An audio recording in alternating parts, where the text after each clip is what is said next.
आइए हम प्राकृतिक न्याय पर एक विषय चर्चा करें। इजराइल है ना, उसमें नरसंहार का उन्माद छाया हुआ।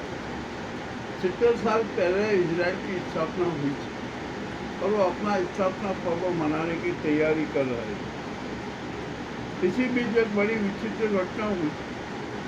इजराइल ने जो नरसंहार किया ना, उसकी सजा उसको मिलना शुरू हो, और सजा किसी ने और ने नहीं दी, प्रकृति ने सजा देना शुरू की।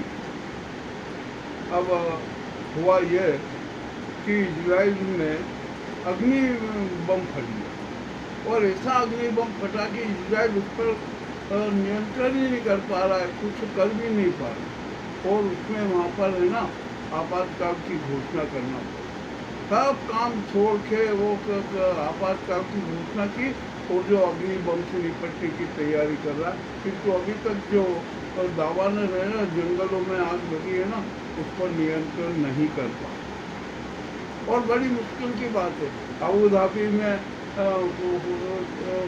अग्नि का प्रकोप है, यरूशलेम के आसपास अग्नि का प्रकोप है, और हर तरफ अग्नि फैलती जा रही है। तेज हवा, इतनी तेज हवा चल रही है कि वो अग्नि का प्रसार होता ही जा रहा है। आखिरकार अब हम इस घटना को क्या माने? ये तो एक प्राकृतिक न्याय हुआ है, क्योंकि इजराइल ने 67,000 से अधिक लोगों का नरसंहार किया है। प्रकृति उसको सजा दी। वहाँ के जंगलों में अचानक आग लगी, और आग फैलती ही गई, और अभी भी फैलती जा रही है।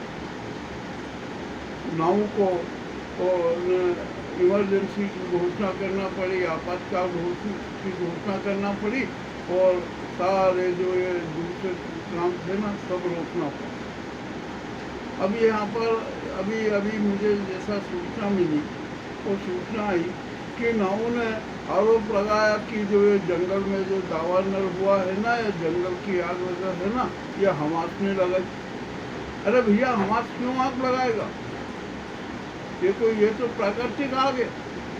ये सब आपकी लापरवाही का परिणाम है, और आपने जो पाप किए हैं उनके पापों की सजा है। आपने जो नरसंहार किया ना, उसके नरसंहार की सजा। अब आप अपने ढंग से पूरा कुछ भी कहो, मैं आपके यहाँ पर बता दूँगी ना, हमको तो प्रकृति की पसंद नहीं करती। उसका भी कारण है कि जो गाजा में ये जो विदेशी सहायता, जितनी भी सहायता आई थी ना, वहाँ के लोगों के भोजन के लिए, उपचार के लिए, वो नावों ने पूरी रोक दी। एक विदेशी सहायता का एक टुकड़ा भी वहाँ के जो गाजा के लोगों को उपलब्ध नहीं हुआ। अरे ये कितना बड़ा अन्याय है! मानवीय मूल्यों के साथ कितनी क्रूर बड़ी त्रासदी है। ये प्रकृति शांत नहीं बैठती है। प्रकृति भी है ना, ईश्वर का रूप भी है। वो सब कुछ देखती है कि कौन क्या कर रहा है, कौन क्या नहीं कर रहा है, और उसने जो इजराइल को सजा दी ना, वो अपने आप में बड़ी अब क्या करेगा इजराइल?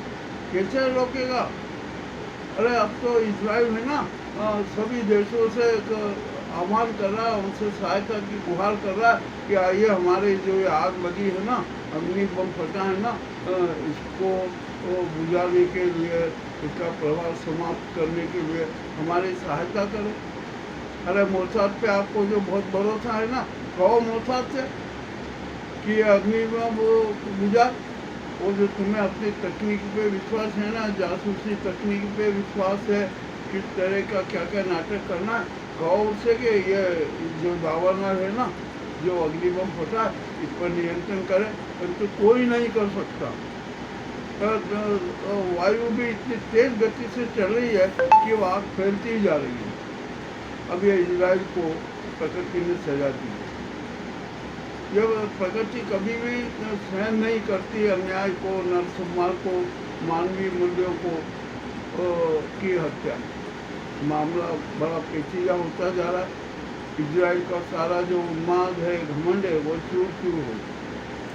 अब यहाँ पर नाऊ है ना, इनके खिलाफ भी वहाँ की इजराइल की जनता होगी, सड़कों पर आ गई। वो कह रही कि अरे ये इसने तो ये इजराइल को तबाह कर दी। ये इजराइल का बड़ा दुश्मन है। इसने जो नाटक किए हैं ना, नरसंहार किया है, उसकी सजा हम सब इजराइलियों को भुगतना पड़ेगा। अब ये क्या होगा, कैसे होगा, इसके बारे में भी हम विस्तृत चर्चा करेंगे, परंतु अभी जो वर्तमान की स्थिति आई है ना, उसकी चर्चा करना बहुत बहुत जरूरी है। अब इजराइल ने है ना भारत में अपने कुछ कमांडो भेजे। अरे भारत इतना कमजोर है क्या कि उसको कमांडो, इजराइल के कमांडो लाना पड़े?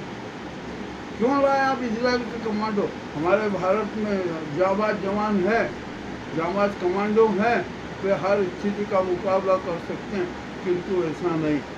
उनको तो जो इजराइल की जो है ना भावना और हमारी ये सरकार की भावना एक है, इनके समझौते थे। उस समझौते के तहत जो इजराइल के है ना कुछ कमांडो हमारे यहाँ पर आए। अब वे क्या करेंगे, कैसे करेंगे, कुछ करेंगे, इसका भी विवरण सामने आएगा। किंतु जो अभी स्थिति बनी है ना, इजराइल तो अभी खुद ही संकट में है।